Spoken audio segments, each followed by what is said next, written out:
God is creative as I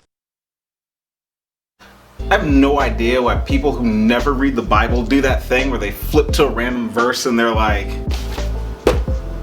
the following were found to have married foreign women from the descendants of the priests, from the descendants of Jeshua, son of Jozadak and his brothers, Masiah, Eleazar, what? Nothing that goes into a person from outside can defile him, but the things that come out of a person are what defile him? What? Your breasts are like two fawns, twins of a gazelle. It's a beautiful book. Start from the beginning. Genesis 1. You all know the story. In the beginning, God created the heavens and the earth. Now, something you must know. First of all, Genesis chapter 1, like the whole chapter, and then chapter 2, verses 1, 2, and 3, it's a beautiful poem that describes a beautiful event.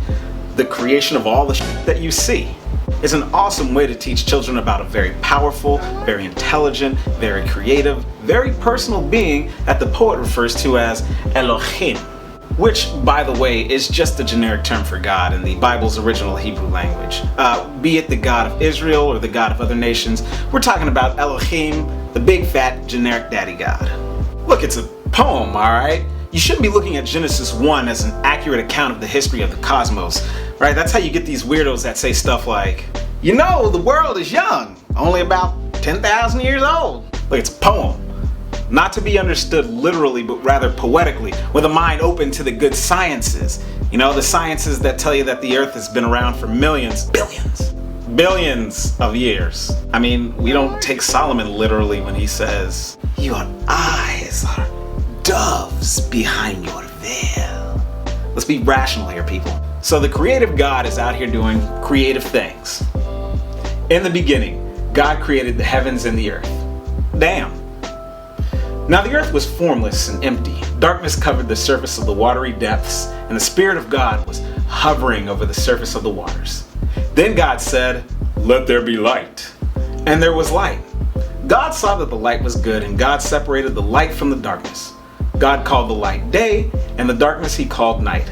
There was an evening, and there was a morning, one day. So okay, that's the first day of creation. Crazy shit, right? You got this Elohim creating the earth and like hovering over it, right? He's like right there, just chilling with his creation.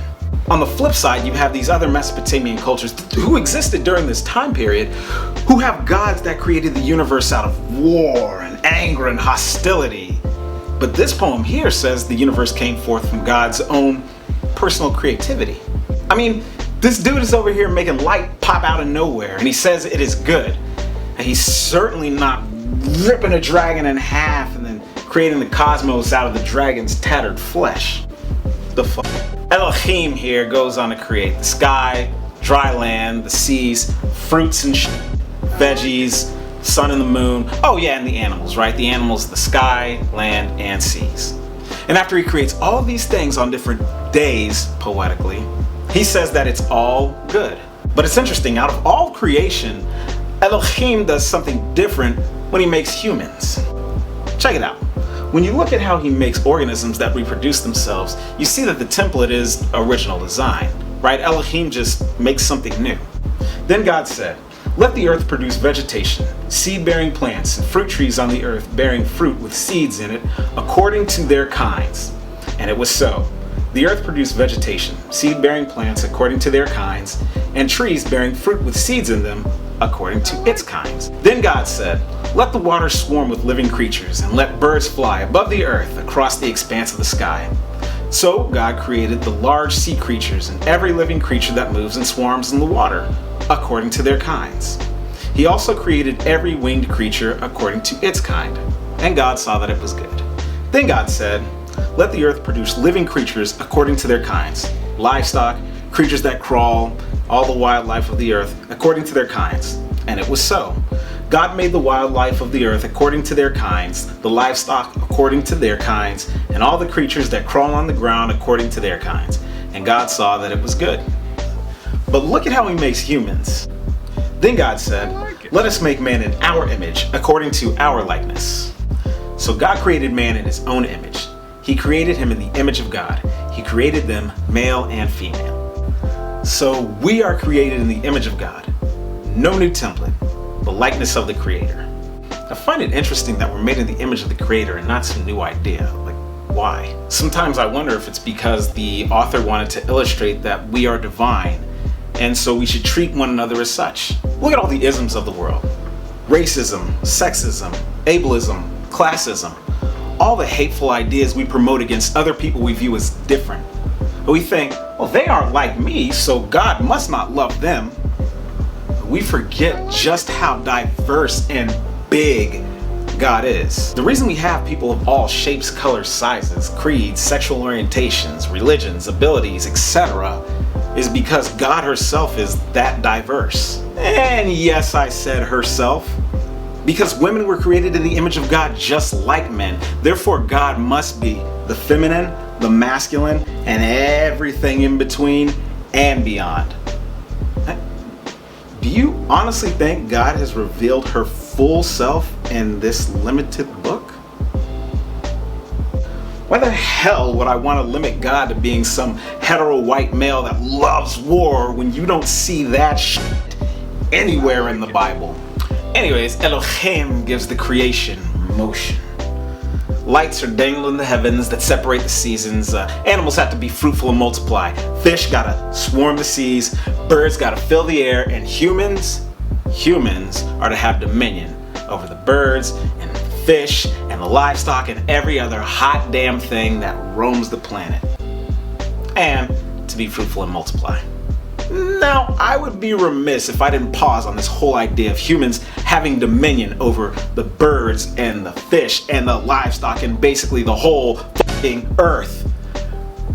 But you gotta understand that that word dominion in its original Hebrew means literally to rule, to dominate, to subdue, but not scorch, not harm, not destroy. Jesus fucking Christ, we're over here destroying our shit, lying in our own filth, and some of these Christians are over here just like, well, you know, God's gonna save me before we can suck all the life out of this beautiful earth that he masterfully created, but for whatever reason doesn't care if we just take a massive shit on it. What? And then we close out. So the heavens and the earth and everything in them were completed. On the seventh day, God had completed his work that he had done. And he rested on the seventh day from all the work that he had done. God blessed the seventh day and declared it holy, for on it he rested from all his work of creation. The last thing we see is God resting. Now let that be a lesson. Even the Creator rests. Now we're created in her image, so we should rest as well. I mean, hell, the Bible tells people to make a whole day out of it. Rest. Spend time with your family. Enjoy your community of friends. Recharge. Because it's about to get insane. And that's what it's about for me right now. When I study Genesis 1, I see a creative, loving, intelligent, personal God that gives humans stewardship over her creation. With that in mind, I hope to play my part well. God gave us creative minds, just like his. I mean, we should take what we have to learn new ways to be better handlers of creation daily.